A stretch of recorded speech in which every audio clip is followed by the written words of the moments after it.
They posed for a family photo with their children, but when the photographer zoomed in, her heart nearly stopped. Something in the image shocked her so deeply.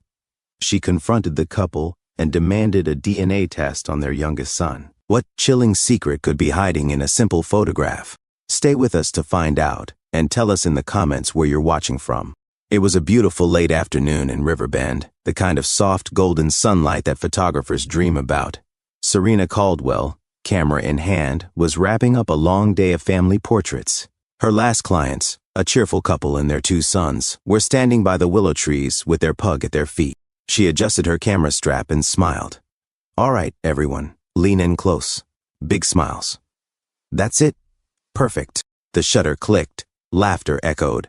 The dog barked once playfully. Serena glanced at the photo on her screen, expecting the usual, a well-lit, heartwarming family moment. But her eyes stopped. Her heart skipped. There, on the youngest boy's hand, was a tiny, crescent-shaped mark. Her breath caught in her throat. She zoomed in, slowly, carefully. It was still there. Her hands began to tremble. She took another shot, trying to keep her composure. Could it be dust on the lens? A shadow? A trick of the light? She wiped the lens. Clicked again. That mark was real. Serena lowered the camera, her pulse pounding in her ears. Her face remained calm, but inside, everything was spiraling. She stole another glance at the little boy. He was laughing now, pulling at his older brother's sleeve, completely unaware. But that mark, it wasn't just familiar. It was identical. She took a shaky breath. Behind her smile was a storm. "Just one more shot," she said, adjusting her position. "Hold still, right there." The family posed again. Serena clicked. Another photo, another close-up. The crescent-shaped birthmark on the back of his left hand was exactly where she remembered. Her hands went cold. 3 years ago, she had seen that mark for the first time, on the day she gave birth. She had named him Elias, her firstborn, her only child. Serena still remembered the weight of him in her arms, the way he opened his eyes for the first time, the way his tiny fingers had curled instinctively around hers. And that mark, the nurse had pointed it out, like a little moon, she had said, laughing. But Serena's laughter hadn't lasted long. Just hours after giving birth, she'd fallen asleep, exhausted but happy. She woke up to silence. The nursery was in chaos. Nurses whispering, security rushing past her door. And finally, a trembling nurse who said words that would haunt Serena forever. "Your baby is missing." The hours that followed were a blur, panic, shouting, and confusion. Hospital security scrambled through every hallway. Police cordoned off the maternity ward. Nurses avoided eye contact. Doctors fumbled with answers. But nothing prepared Serena for the truth. Her baby was gone. No one had seen who took him. The surveillance footage showed a blind spot. No fingerprints, no ransom note. Just an empty crib and 1,000 unanswered questions.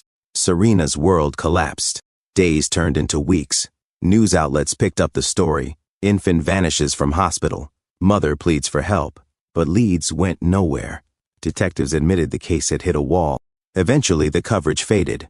But Serena's pain didn't. She clung to the only detail no one else seemed to understand, the crescent birthmark. Every time she closed her eyes, she saw it. Tiny, pale, just beneath the knuckle of his left hand. That was her anchor, her only clue. And so, she searched. She visited orphanages, walked through playgrounds with a camera bag that felt heavier each day. Every child's hand she checked discreetly. Every birthday party she was hired to photograph became another quiet investigation. Especially Willow Creek Home, the small orphanage just outside Riverbend. She went there twice during the first year, but nothing. No boy with a crescent birthmark, no closure, just silence.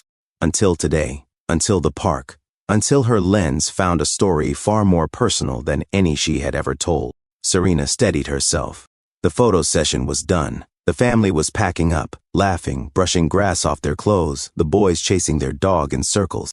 She knew she couldn't leave, not without asking. Her hands were still trembling as she walked over to them, camera hanging at her side. "Excuse me," she said gently, addressing the mother. "This might sound unusual, but how old is your youngest son?" Leona Hayes tilted her head, smiling warmly. "He just turned 3 last month." "Why?" Serena's breath caught. 3, the same age her son would be today. "He's beautiful," she whispered, forcing a smile. Forgive me for asking, but is he your biological child? Leona chuckled lightly, not offended. Oh, no. We adopted him when he was about a year old. Serena nodded slowly, her voice tightening. Where from, if you don't mind me asking? Willow Creek, Leona replied. It's a few hours out. The orphanage didn't have much background on him, just said he'd been abandoned outside their doors as a baby. Serena's stomach turned. Her legs felt like they might give out. Willow Creek, the same place she had visited. The same orphanage where she had asked and left empty-handed. Her voice dropped to a whisper. I lost my baby 3 years ago. He was taken from the hospital right after he was born. Derek and Leona looked at each other, their smiles fading. I've never stopped searching, Serena said, eyes glassy. And your son, he has a birthmark, a crescent shape, on his left hand. The couple went still. Serena continued, voice barely holding together. My son had that exact same mark. It's the only thing I've remembered clearly. I think your son might be mine. Silence fell between them. Leona looked down at her son, who was now tugging at her sleeve, asking for a snack. Derek's brow furrowed as he stepped protectively closer to them. You're saying he might be your biological child? He asked cautiously. Serena nodded, holding back tears. I know how that sounds, but I'm not asking you to believe me blindly. I need to know the truth, even if it hurts. There was no accusation in her voice, just deep, aching vulnerability. Leona gently placed her hand on the boy's shoulder. We were told he'd been abandoned, left at the orphanage door with nothing. No name, no records, just a baby wrapped in a hospital blanket.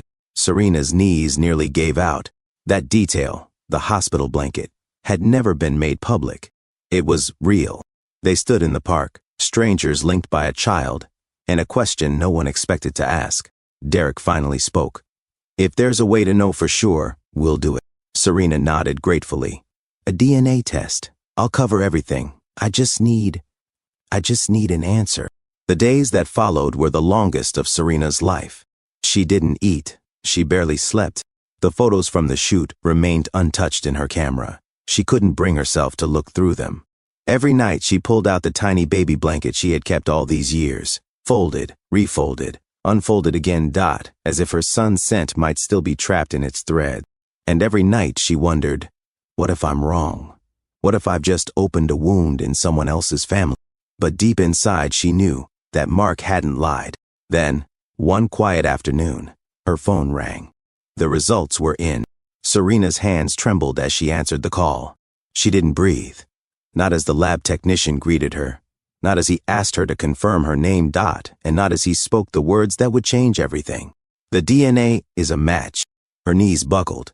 She sat down slowly on the floor of her apartment, hand over her mouth, as tears fell silently down her cheeks. 3 years. 3 years of searching.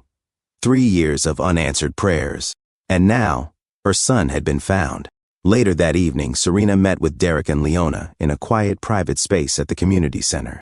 The couple sat close, their son between them, coloring with crayons, blissfully unaware of the world tilting around him.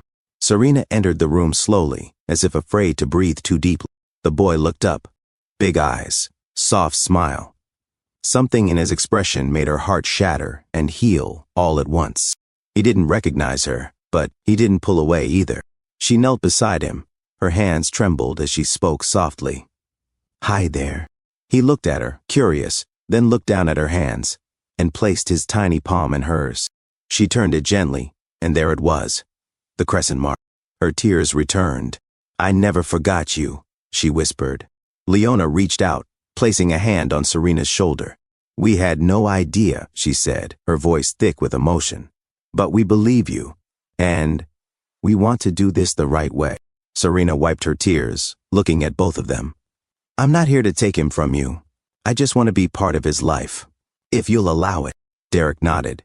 He deserves to know where he came from, and to have all the love we can give him. In the days following the DNA confirmation, Serena met again with Derek and Leona, this time with legal and family counselors present. Everyone agreed the truth mattered, but so did the boy's emotional stability. Still, Serena carried a weight no test result could lift. Who had taken her son, and how had no one ever come forward? The answer came unexpectedly. Leona returned from a visit to Willow Creek home, holding a weathered folder. The director found something, she said. Old paperwork, buried under a mislabeled file. Inside was a signed intake report, filed anonymously. 3 years ago, just one day after Serena's baby was stolen from the hospital, a woman had arrived at the orphanage just before dawn. She looked shaken, alone. She didn't give a name. She refused to answer questions. She left behind a baby wrapped in a hospital-issued blanket. Then she disappeared into the fog. The orphanage followed protocol. With no identity, no official report connecting the child to the abduction, and no DNA on record, they logged him as abandoned. Staff made a few quiet inquiries. No match. So they named him, registered him, and began searching for a family to adopt him. Serena had visited, twice, but no one ever told her a baby had been found wrapped in a hospital blanket because the paperwork never flagged it. The system hadn't just failed her, it buried her truth beneath bureaucracy. To this day, the identity of the woman who took Serena's newborn son from the hospital and later abandoned him at the orphanage remains a mystery. She was never identified, she never returned, and she left behind no note, no fingerprints, no explanation. Some believed she was a desperate woman who couldn't conceive. Others thought she may have acted impulsively, then panicked. Or perhaps, she believed she was rescuing a child, only to realize the weight of what she had done. Whatever her reason, she vanished into silence. But now, that truth had surfaced. And in a world that had once stolen her son, Serena had found two people willing to share. There was no rush, no courtroom battle, no lines drawn in the sand. With guidance, the three adults built a bridge. They introduced Serena slowly, first as Miss Serena, the kind photographer who brought storybooks and warm smile. Then came the question.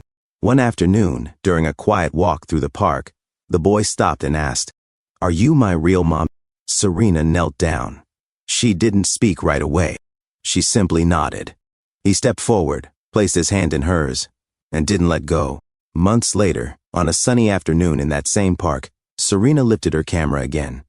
This time, her son sat between her and the Hayes family. The picture she captured wasn't just another portrait. It was proof that sometimes a miracle doesn't come with fireworks. Sometimes it arrives quietly, through one photograph, one moment, one truth finally revealed. Because what began as a simple photo shoot ended in something no one expected. A boy rediscovered, a mother restored, and a family rebuilt. What would you do if a single moment, something as simple as a photo, suddenly brought back a truth you thought was lost forever? Have you ever experienced a moment like that, where everything changed in an instant? Share your story or your thoughts in the comments. We read every one. And if this story touched your heart, please like, subscribe, and stay with us for more real stories that remind us how deeply connected we all are. Thank you for watching, and we'll see you in the next story.